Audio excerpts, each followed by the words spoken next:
and welcome to the Good Sex Guide. The guide to having good sex. I'm Dick Andy, and tonight I'll be tossing and turning, well, that's really untrue, but with my friend, child psychologist. He is only 12. Genius and reformed porn addict. Mr. Bond Idol. Good healing, Mr. Idol. All right, geezer. And come well. Come well. So, tonight we are going to discuss about those sticky and filthy habits practiced by those semi-pubescent teenagers, you know? Why? Why, oh why do lads like to have sex? Yes. I'm afraid a teen sees coitus as a substitute for masturbation. The movement of the beef bayonet within the gash is pleasantly reminiscent of plunking one's twanga. Oh God.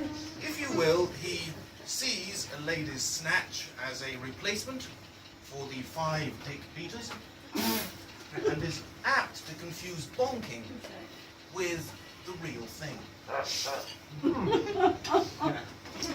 And where do these birds, I mean, respectable members of the society, indulge with such a wank-on-wank replacement?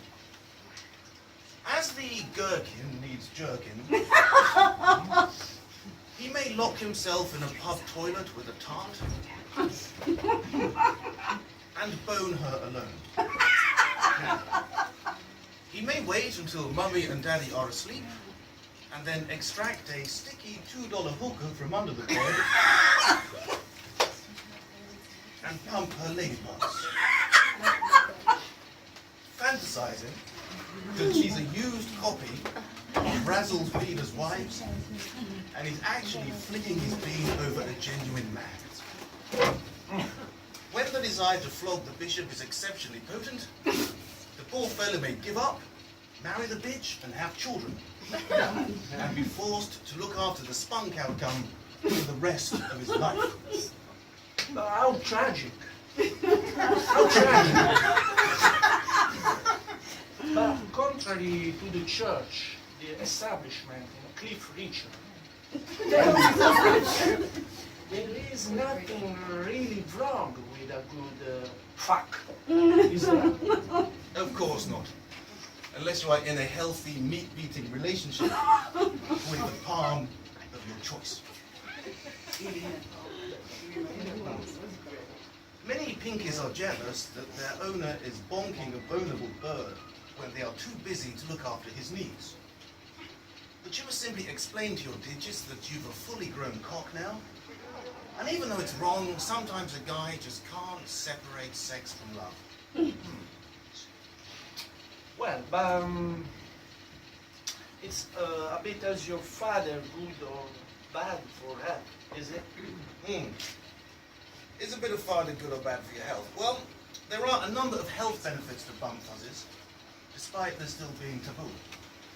Many believe that a rampant rabid rogering will make you blind, turn you crazy, or harm your self-love life. One reason is that fucking is unsafe. There is concern about sexually transmitted diseases, which are quite wrongly seen as God's punishment for not slapping the purple-headed yogurt slinger, like what everyone else does. Yet slamming the wang is an ideal way to explore your partner's sexuality before stroking your balls.